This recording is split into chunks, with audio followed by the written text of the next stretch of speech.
Welcome to Boss Girl Community Podcast. I am Desiree Nicole, and today we have a special guest, Breona Jeter. So, Bree, tell us about your business. Yes, ma'am. My business is titled Breona the Business Bridge. It's more so my brand. I focus on consulting work, helping small businesses grow, just being a liaison from connecting them to the businesses that they need to help them grow. It's all about your networks and the team that you build. A lot of people don't understand you can't do it alone. Mm-hmm. So I come in and I bridge the gap. Is that where you get the bridge from? Yes. Okay. Instead of the plug, it's the bridge. It's the bridge. Okay, I like that. Ultimately, I'm trying to get you from here to there. Right, right. So I coined that term. Well, a friend coined that term, a coworker. Okay. He was a serial entrepreneur. Mm-hmm. I just always hung around him, and I was intrigued by all the projects he had, everything that he did. And that's what opened me up to become an entrepreneur. Okay. So was that like your biggest influence on to, I guess, pretty much just entering into the entrepreneur world? Yes, Who was ma'am. your biggest inspiration? And I was corporate thugging before that. Corporate thugging. I like. Working my way up the food chain, thinking, one day I'm gonna be a CEO somewhere. Right. But then life has a funny way of showing you, that's not the path. Right. Isn't that right? Right. I went to business school. I graduated, got a degree, and they taught me how to work for somebody. So what was your degree in? Business management. Business management. Okay. So when you go to school for business, it's not going to school to become an entrepreneur and run your own business. Not at all. It's more a training to run someone else's business. They teach you how to be an employee. They never teach you how to be a boss. So that was my biggest takeaway in life, just growing into becoming an entrepreneur, is knowing that they keep this stuff to themselves and to their inner circles. Right. So a lot of us don't have that motivation to go out and be entrepreneurs because we don't even know where to start. Absolutely, absolutely. And that's why for me it's very important to actually have a community. You have to indulge yourself into a community with like-minded people who you can get advice from, that you can actually trust, because there's a lot of misleading people who will give you advice, pump your head up with all the wrong stuff just to watch you fail. So you have to be really, really careful about who you surround yourself, who's inside of your circle. I have to give credit to all of those around me that when they welcomed me into their circle, they were above me. They were, real bosses, really making, different revenues off of, residual income pretty much. And they were sleeping and making money. And I'm like, I gotta go in and punch the clock, work overtime. Right. I'm tired. I'm not liking my job or the people there. And, surrounding myself and being welcome into these crowds is what got me to level up. This was 5 years ago. So now I play, when I walk in the room, I'm equal or above, It took time. I didn't mind starting at the bottom. I didn't mind being around people where I knew nothing. And I had a business degree, so I felt like I knew everything. And in reality, I knew nothing. My biggest lesson was life and just getting out here and getting started. That's how you start your business. Just start. Right, absolutely. You just go. But let me tell you, the funny thing about it is, like, I got tired of the word no. People telling me no, that I couldn't do this. So it's like, why am I going to allow somebody to create my own ceiling? They can't create your destiny. Absolutely not. So my thing is, you have to create your own path. You know what I mean? Like, even if somebody tell you no, you keep on going, because you never know that one yes, that one thing that you're working on, it may just change your entire life. So you just have to keep on going. I feed off of no's. Yes. You tell me no, I'm going to figure out how to be better, be greater, and then eventually I'm going to make more money than you. No, like, for real. That's what I take right. as a no. Because me, like, walking away from a corporate job, I was scared, of course, like we all are, because of fear. But I kept telling myself, and I was playing mind games with my own self. So I kept telling myself, like, okay, so once I match my salary, I'm going to walk away. Then once I double my salary, no, I'm really gone. And then I started doing way over my salary. And I was like, you know what? Why am I still here? And it wasn't to the fact that, I love what I did, but the environment was toxic for me.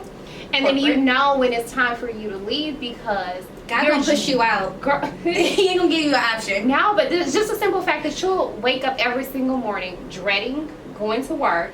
You start making yourself sick. Like, I literally was like in and up in the ER, going to doctor's office, stressed out, had headaches, migraines, at work, about to pass out. Like, it was everything in my body was like just pulling me to go. It was like, You gotta quit. You gotta move forward. You gotta do what makes you happy. No, absolutely, absolutely. So I got to the point where I was like, you know what? Let me stop playing games. I was able to stack money and put coins in my savings account, you know, just to make sure that I was financially stable before I left. But I feel like so many times we talk ourselves out of moving forward. Yes, because we're thinking that a job, a 9 to 5, is a security blanket when it's not. Because whenever they're ready to let you go, then You're gone. You're gone. There is no such thing as job security today. Absolutely. It's there absolutely is no not. such thing. Right. But even then, I've seen a lot of companies now, your degree does not even matter. Oh, no. So it's either your experience, but how do you get the experience when you're fresh out of college? It's who you know. And it's also, it's who you know. A lot of times it is who you know. So it's like you go to school, you spend all this money, 30, 60, 100,000, depending on how far you further your education. You put yourself in this debt, and then you come out, and guess what? You're struggling to even just get a job. And when you do get a job, guess what? You're barely paying the bills. So, you know, that was the hardest lesson I faced. Thinking college was, you know, when we're raised to go to high school, get good grades in high school so you can go to college. Mm-hmm. From college, go ahead and get you a good job and work for somebody. And that's how I was raised personally. Mm-hmm. So going into college, you know, I worked a lot of IN jobs just to get by being a college student. Mm-hmm. And by the time I graduated, I knew nothing about credit. I knew nothing. I went to college at 18, straight out of my mom's house, straight into a dorm room at Wayne State. But one of the biggest things I took from that was after I graduated, that's when the real world hit. And the only reason why I had the experience or the opportunity to get into these corporate positions or, you know, start making such a good salary straight out of college was because of my work ethic, working those IN jobs. Right. But straight out of college, I had $50,000 worth of debt with a business degree that taught me how to be an employee. I knew nothing about credit, so when you get out of college, those loans are only in default for 6 more months, mm-hmm. and then your credit is in jeopardy. Mm-hmm. A lot of things, you know, to loop that back around as to why I became an entrepreneur is because we don't know these things. We don't know that the path that was taught to us as kids is really going to hurt us in our future. It took me years to get my credit back up, and it wasn't because I was in debt. It wasn't because I didn't pay my bills on time. It was because I went to school and got a degree, and $50,000 worth of debt hit my credit before I was even able to go and get a car loan or a house loan, right, or anything, you know. So that hindered me the most, and ultimately that's what got me to, you know, building my credit, but mm-hmm. then also only buying things that I can afford in cash. Mm-hmm. So all in all, I just think we have to find a way to break down these barriers of what Absolutely. People consider as the plan in life. There is no right. set plan in life. Absolutely. You create your own plan. You create it. And God has already made a plan for us. Absolutely. And my thing is this. You have to follow your passion. You have to follow the things that drive you yes. in order to know if you're able to fulfill your purpose, for one. Because you miss out on your purpose when you don't listen mm-hmm. to God. You don't listen to the inside. You don't listen to everything in your body that says, I'm not supposed to be here. There's something else for me. And we miss out on that because guess what? We're trained to walk this fine line, this straight narrow path with whatever that really means. But anyways, you're trained to work for somebody. You're trained to just accept what people give you. You're trained to be a worker in life. They're not going to teach us how to be bosses. Mm-hmm. You can't teach anybody how to be a boss. Right. You become a boss off of experience. And let me say this, for those who go into entrepreneur or want to go into entrepreneurship and they have the mind frame of, I want to become an entrepreneur because of the freedom. I don't want anybody to tell me what to do, and I don't want to work that many hours. When you become An Double entrepreneur, that. you're working way more than 9, 10 hours, 12 hours throughout the day. Some days I wake up at like 5 o'clock in the morning working, leave out the house to go to work, and then come back home to work. Or even if I'm at Starbucks, guess what I'm doing? Sipping coffee and working. So you're going to just constantly keep on work. Well, if you're trying to better yourself, you're going to constantly keep on working. There's no such thing as like freedom.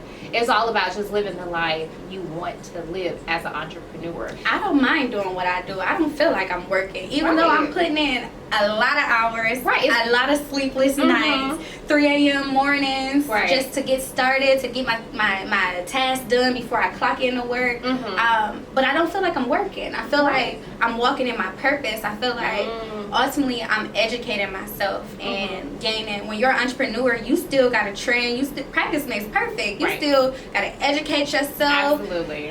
Put yourself, you got to actually build your own experience as an entrepreneur. There's not going to be anybody telling you to go to these trainings or do this and do that. You got to have if it. you're willing to grow. Especially if you want to grow. That's what it takes. Absolutely. Constantly reading books. I read nonstop. A lot of things that I'm speaking on today have come from books that I have read. Picking up a book. So I've always been a nerd. No, it's okay. I don't consider it as a nerd. I consider it as somebody who likes to better themselves, because you have to better yourself. If not, you gonna get stuck in like 10 years ago and trying to catch up to everybody else. But no, you have to educate yourself. You have to learn the ropes. You gotta do it for yourself. You do. And so in college, they give you these textbooks and they tell you to read these books and whatever. I have stopped reaching out, like looking and searching for, regular reading books. Primarily self-help books is what I enjoy reading.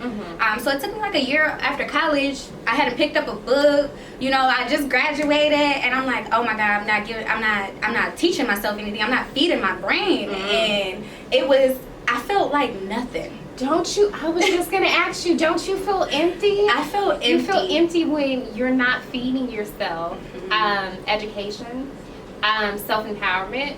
Because I'm like that. When I notice that I don't read a book, or I don't listen to a podcast, or if I don't listen to audiobooks, or whatever it is, and if I'm not constantly feeding myself, looking for new information, then I just feel hollow. And I'm just like, okay, I'm just living. Missing. I'm just existing. Right. Something is missing. But even with journaling, too, I have to journal, too. And I feel like self-reflection. We're so similar. Yes. I'm like, self-reflection is like everything. You have to self-reflect. You have to give yourself time.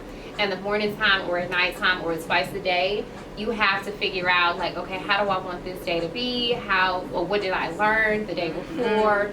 Self-reflection is like a key in growth. I have journals dating back to 2015, and on my lazy days at home, I sit down and I go through all these journals and I cross off the goals that from 2015, 4 or 5 years ago, I still got goals that I'm working on. A lot I've crossed off, but my goals are way bigger than where I'm at in life. Absolutely. So I ain't there yet. Right. So you're like, okay, well, let me go back to like 5 more years, and then let me see. Did I not conquer that task? Because I manifested moving to Houston. Okay. 5 years ago?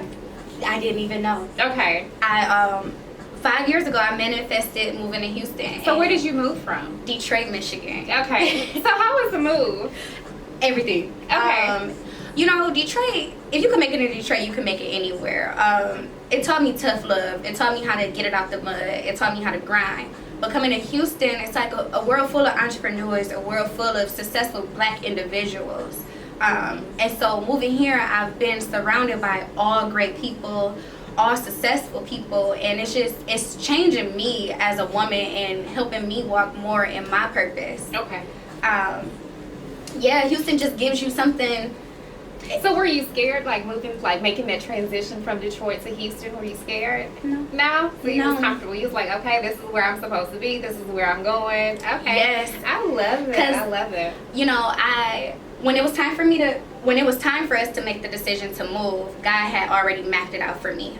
From finding a place to, being able to work full time from home. It was like, it was laid out. It was a map for me, but I prayed on this, and the days I was packing, I was going through my journals, and I had apartments, TSU, everything about Houston was in a journal from 2015. Wow, that's powerful. And I'm like, okay, and I'm really powerful. And I'm packing up, and I'm like, I don't even remember doing this. So then I'm cleaning emails, and I got an acceptance letter from TSU. Okay.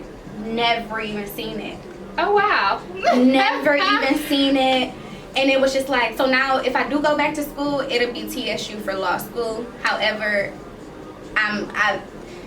it's like I want to keep educating myself, but being an entrepreneur is primary, and I'm gonna educate myself in specializations within me becoming an entrepreneur and remaining one.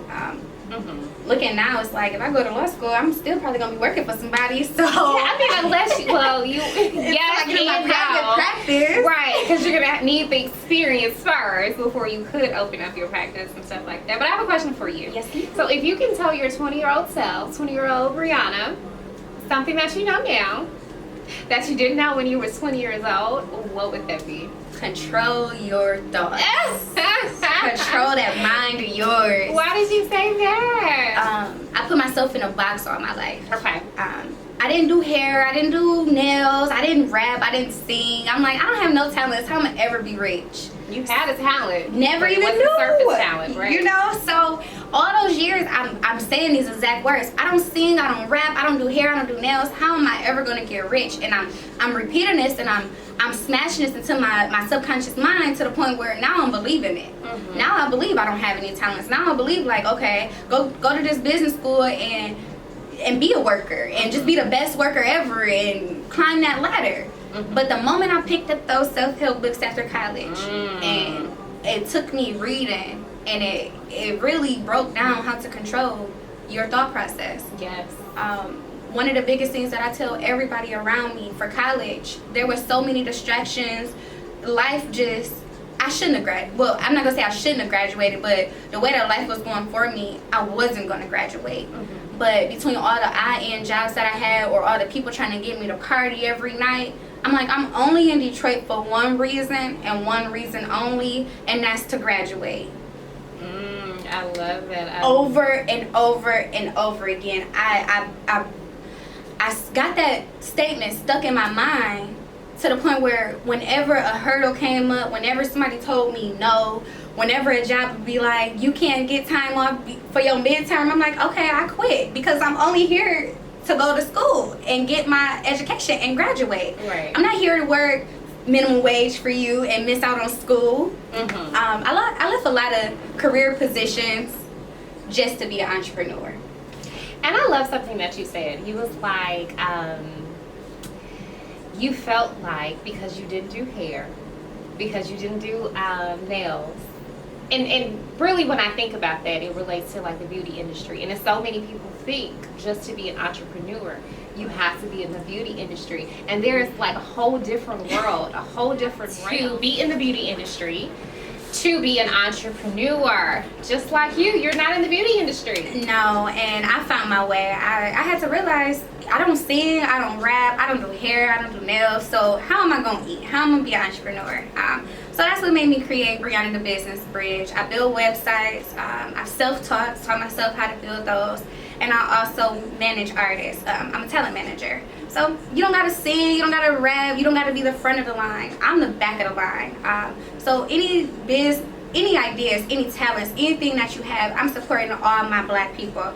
Any lane, contact Breona the Business Bridge. You can find me on Instagram at BreBizBridge. That's BreBizBridg. I currently have my website up for building websites. So if you need a website, whether it's e-commerce or artist page or just your business page, go to my website. That is bbbbuildsbrands.com, bbbbuildsbrands.com. I look forward to hearing from y'all. And I really appreciate you being my guest today. Yes. Like, you are amazing, and I really love, everything that you are doing. Thank you for creating this community. Thank you for making a platform for us boss girls to come and politic and grow together. You're definitely something special. You're working hard. You have a beautiful business, and I'm just glad you allowed me to be a part of it. Thank you. It's just I really feel like it's a need for community and just helping one another. We all have a gift. We all have talent. We all have something that we can share. And if I can just open the door where your story might inspire or touch someone else, or even if they just need a little bit of help, they just need to find a company that can actually get them pushed into the right direction. That's what Boss Girl Community is all about. Visit our website at www.bossgirlcommunity.com. We have an event coming up November 17th. All entrepreneurs, even if you're aspiring, even if you haven't even started, you're welcome. So come out, get your tickets online for our next networking event. Thank you so much, Breona Jeter, for attending our podcast, our live podcast. You all, thank you for joining us. We really appreciate you all for being our audience. Stay tuned, and there's more to come. Y'all have a good day. Come catch these vibes.